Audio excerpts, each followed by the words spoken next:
We start the day in Sycamore Ward. It's taking trauma patients from sister hospitals so they can concentrate on COVID.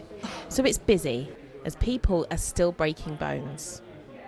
So we're just going to go and see one of our patients I need to see. He's a gentleman who had a fall over the weekend and sustained a broken leg. He's had his surgery. Kez is an orthopaedic surgeon. He's looking after Steve, who's had emergency surgery and is ready to go home. You're going to be safe on the crutches, take it easy at home, keep your leg up as much as possible. Most of the other patients here are elderly with broken hips and other complications. It's an emergency bell. As we're filming, a lady becomes unresponsive and the alarm's raised. It looks like people are getting the care they need. That's correct, yeah. So if an elderly patient breaks their hip, if a person falls down in their home and breaks their leg, they're going to get the same level of treatment. The doctors stabilise the patient, but keeping this care going comes at a cost, with planned surgery cancelled. We have a lot of patients who need hip replacements and knee replacements, and they're struggling at home. We feel for them. In general, people have been very understanding about that, and very nice when you make them phone calls telling them that unfortunately their surgery's not going to be today. Some of the nurses that usually work here have been going to help with COVID too. It's a Newham hospital. Yes. For B, who's in charge here, that means keeping this busy ward running while checking in on staff. There's just that mental reassuring stuff that we're going to get there, but it's when. Sometimes I go home and I go straight to my bedroom and my family knows, like, oh, she's had one of those days. COVID has changed the way this entire trust works. 8 miles away at St Bartholomew's, they continue with emergency heart surgery and cancer care, as well as looking after some COVID patients.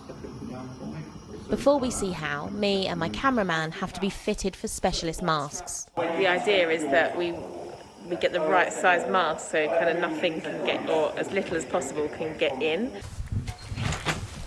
But nothing can quite prepare you for what you'll see behind these doors. There are 8 patients with coronavirus and some are receiving specialist life support.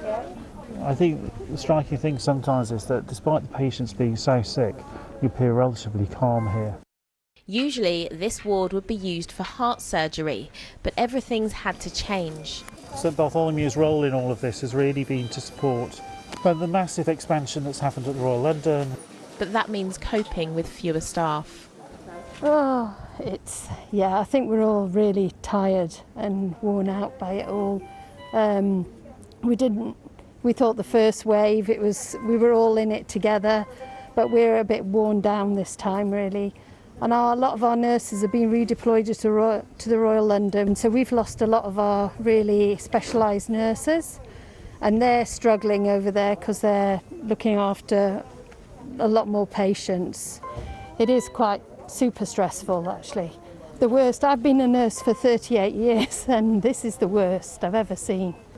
We've heard how stressed they are, but they're just so professional. They're wearing this heavy gear, it's hot, it's hard to breathe, and yet here they are kind of 12.5 hours a day, and you kind of wonder how they've been doing this day in and day out for months and months and months now. Melanie has changed roles, from working with COVID in the first wave to now helping staff wellbeing and mental health.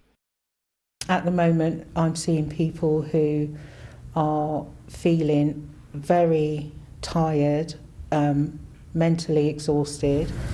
And what impact do you think the pandemic will have? I think we will all view things differently and look at ways that we can,